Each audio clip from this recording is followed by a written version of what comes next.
Hi, welcome to the Pulse. I hope you're doing well. So today we're going to talk about corporate life and personal wellness. And here, of course, I'm not talking about the comparison between corporate life and personal life because I believe that there is more around personal life, but I want to focus about the personal wellness. And today we are in a very fast-paced world. We are achieving a lot on a day-to-day in our life, professionally, personally. We have a lot of responsibilities, and it's not easy sometimes to find a balance between corporate life and finding time for personal wellness to feel good about yourself. And in this episode, I'll deep dive a bit more about what I refer to in regards to personal wellness, but also what are the challenges we're facing, etc. And of course, I want to make sure that I give you some strategies to help you balance it.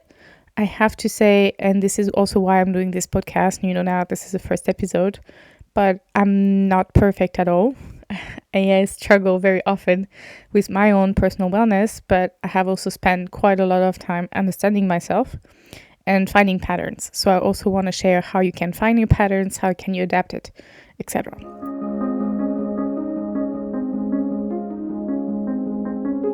I want to start with the why. Why doing these episodes? Mainly it's because today in our job, we are facing many challenges. We are facing high stress due to the current economic situation, but as well with the digitization, the transformation, AI, a lot of topics and a lot of things are moving fast. There is a lot on our plate at the moment, and with that, we are expected to perform. We're expected to adapt to the change. We are expected to deal with the learnings, the growth that come with it, and many other topics. And here I'm only referring to a part of it. Of course, you have the working hours that tend to sometimes become longer because performance, also linked to making sure that you have done everything within your day. When I look at the amount of emails my colleagues and I have, and the amount of messages, the amount of meetings, I think we're all facing the same. Whenever I talk to other people, they tell me the same thing. How often have we finished with a mail, like a day, with a mailbox that is not empty? And when I started in my career, I always said to myself, I want to finish with an empty mailbox. And as an analyst, I was able to do so. But as I grew into the companies and into the roles, I was less and less able to. And today I have to say that even now, I went on holiday and I had quite some emails, not automatically unread, but where I needed to follow through much later, or I knew I was not going to have time to go through. I think we are all facing all those topics on a day-to-day, and this has an impact on your wellness, mental and physical health overall. But this is important to know that, first of all, you're not alone, and second of all, that there are solutions around it. From my personal experience, I have navigated so many corporate jobs, and I have, as I said earlier, found patterns. I saw in my first jobs that I was working overtime, and when I was working overtime, I was ending up not taking care of myself as much. So the first thing that would drop would usually be sports, and I'm very sporty. I used to play tennis 4 hours a day, 5 days a week, pretty much. And so it was critical for me to keep sport in my life. But as I was getting more stressed and had long working hours, I start to kind of drop sports first. And then second is food. And I start to eat less healthy, etc. So I have learned over the years how to manage that, because if sports drop, then food drops, then my level of stress becomes even higher, and therefore it makes even a higher struggle. And I'm sure I'm not the only one. It's just potentially a different pattern for you, but it's very important to understand that and to find how to manage those challenges. So let's start talking first about the wheel of life. You may have heard about this before. You take a day, we have 24 hours, and out of that, you have to remove 7 to 9 hours of sleep, depending on you. I have to say that I'm more closer to 7, even 6 hours, but that's not a good pattern.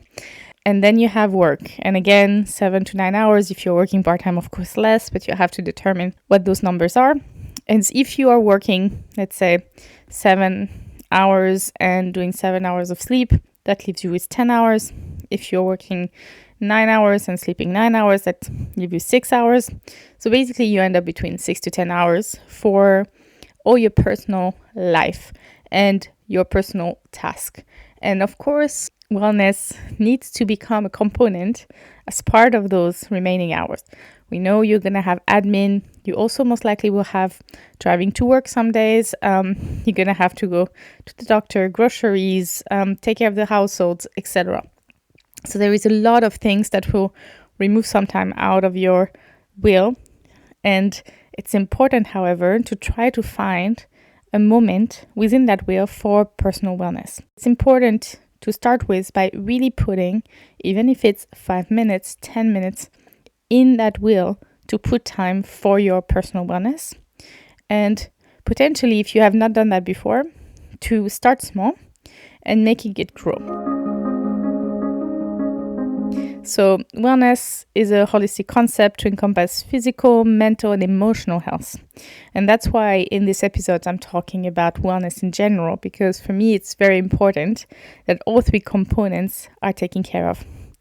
And you will take care of those parts in different moments, in different ways. So you have to find the right balance between the three, but it's important that you have this overall wellness moment. It's not just about the absence of illness, by the way. It's about actively pursuing a state of well-being. It's feeling good, making sure you have that inner peace, I would say. And the benefits, of course, of prioritizing that wellness is that, first of all, you will improve productivity. You also enhance your creativity and have greater life satisfaction. And we all, I'm sure, are striving for this. I have to say I am. When employees are feeling the best, they perform better. And making wellness critical in the professional success of employees is also very important. So if you are a leader yourself, I highly encourage you to make sure that you make wellness part of your leadership. If you're running a company, also do that. But if the people around you are not doing that and you are corporate employees and your boss doesn't have that focus or that mindset, then you have to take care of it yourself in the first place. And then potentially long term, you have to decide, is it the right environment for me or not? Now let's talk about the strategies to maintain wellness, because it's nice to talk about those, but hey, how are we finding it? And as I said to you earlier, the first thing is time management, and within that will to find some time. You're not going to have potentially the same time every day. You're not going to have the same slot. Things happened. So it's never easy to plan it. But it's important to make sure on a regular basis you check with yourself, have I had that wellness moment for myself on a regular basis or not? And techniques for you to help is making sure you're prioritizing. First of all, pick when it makes sense for you, not what, all the books said, or like people say, oh, it's better for me in the morning. I'm very efficient, or in the evening. No, it's based on you. I have to say that some days for me, I'm very efficient in the morning. I want to start my day, work, go. And in the evening, this is where I need a bit more time for myself. And therefore, I will take that wellness moment. But I have some other days where I'm struggling in the morning before work. And therefore, I need that time to sit or to read or to take a longer shower. But take time for myself to start slowly.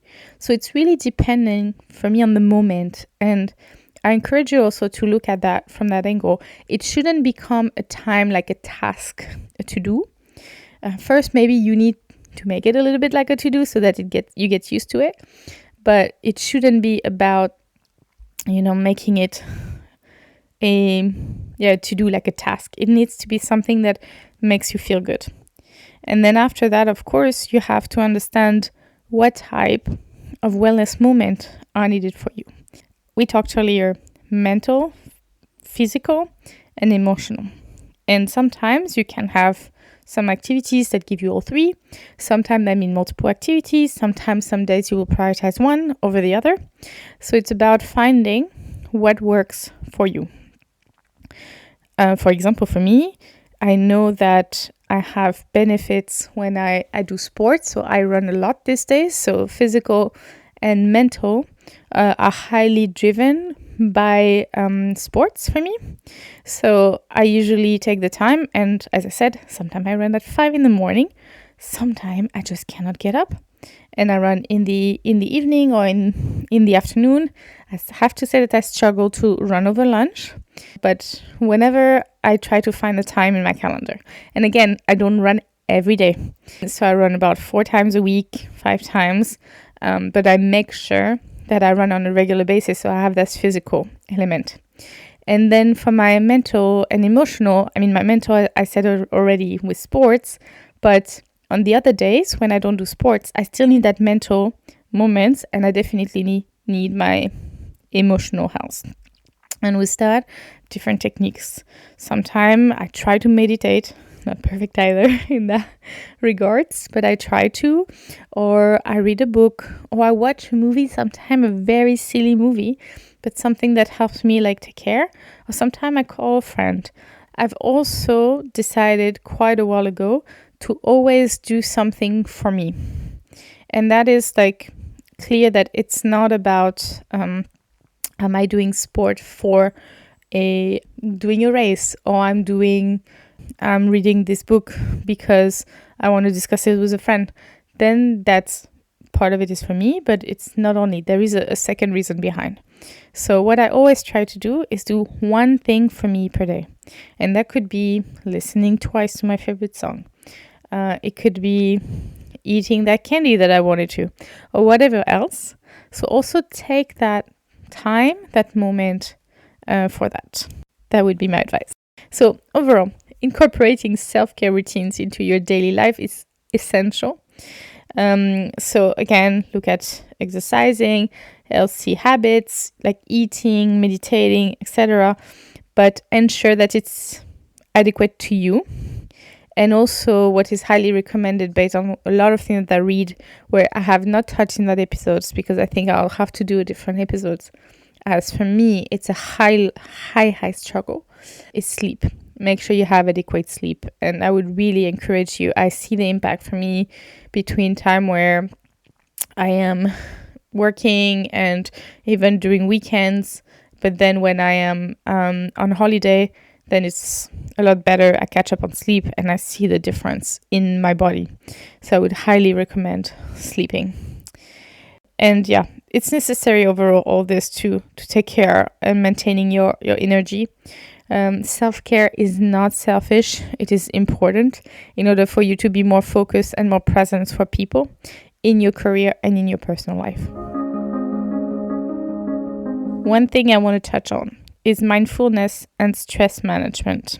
Of course, doing meditation, deep breathing exercise, journaling can significantly reduce stress. And that is proven. It's in countless books talking about it. So it's really going to help you going through your thoughts, your emotions, and allowing you to approach the challenges with a clear and calm mind. It's not easy for everyone. So one thing I want to share is one of my coach told me in the past as I was trying to practice meditation, and she was giving me meditation path. Basically, is to start small. You're going to start a couple of seconds, and then your brain is going to go and start thinking about work, and that's okay. Then you bring your thought back, and potentially the first meditation, you take 1 minute, 2 minutes, and then you see how many times you start thinking about work or something else or your problems, and then going back. And then until you will realize little by little that out of 1 minute, instead of, 4 times thinking about your challenges, then you're going to think about 2 times and then 1 time. And then at the end, you will be able to meditate for a whole minute. And that will grow. But also make it your own. I meditate sometimes, not always, when I feel like I need it.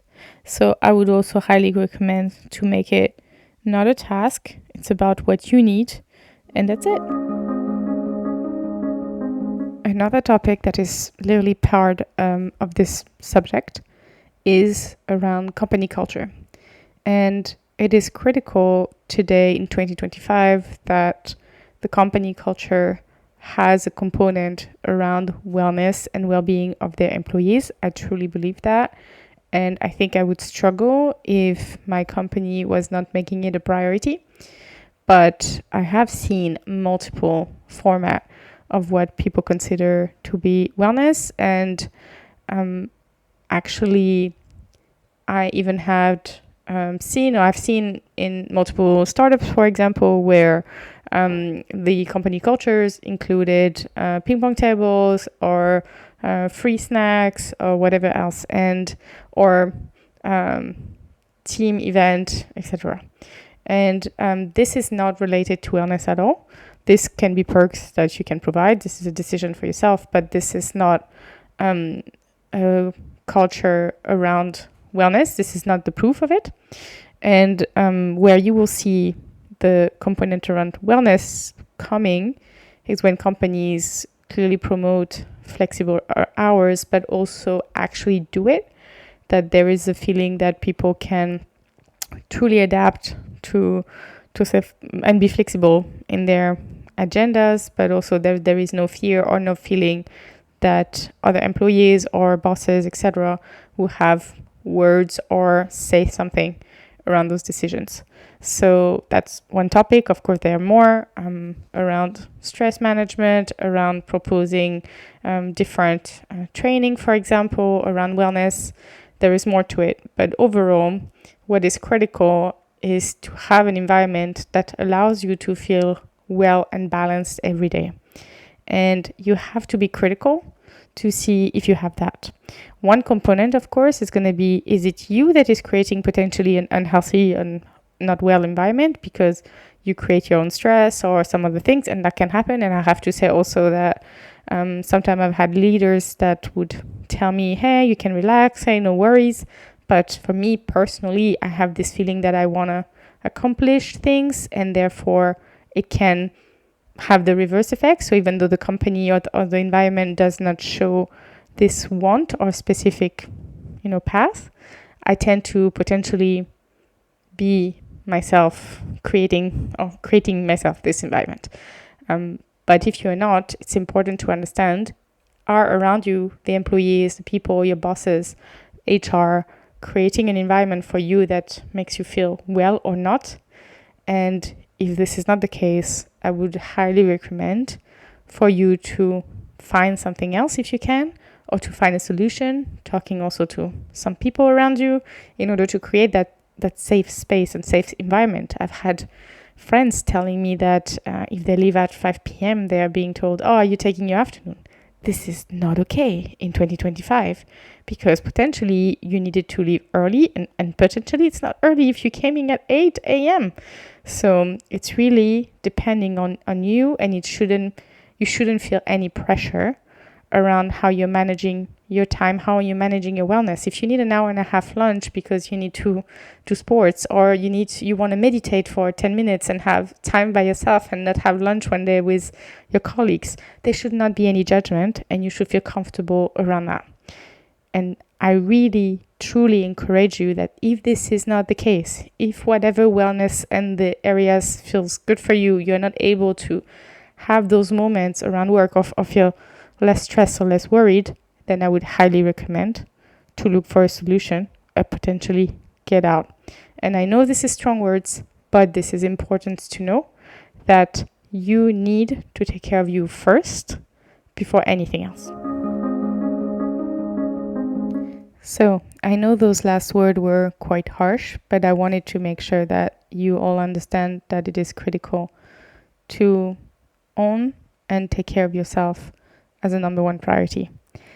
Now, let's make a conclusion to these first episodes, which I hope you liked. Balancing corporate life and personal wellness is an ongoing journey, and you just have to start and make it an intentional effort. Find strategies, but don't be too hard on yourself. Day by day, in tennis, I'll give this tennis quote because for me, it's, as a tennis player, it has always been part of my life. But in tennis, we say point by points. And it's really important that when You lose a point, then you refocus. It's okay, I lost this point, next. And it's the same way here.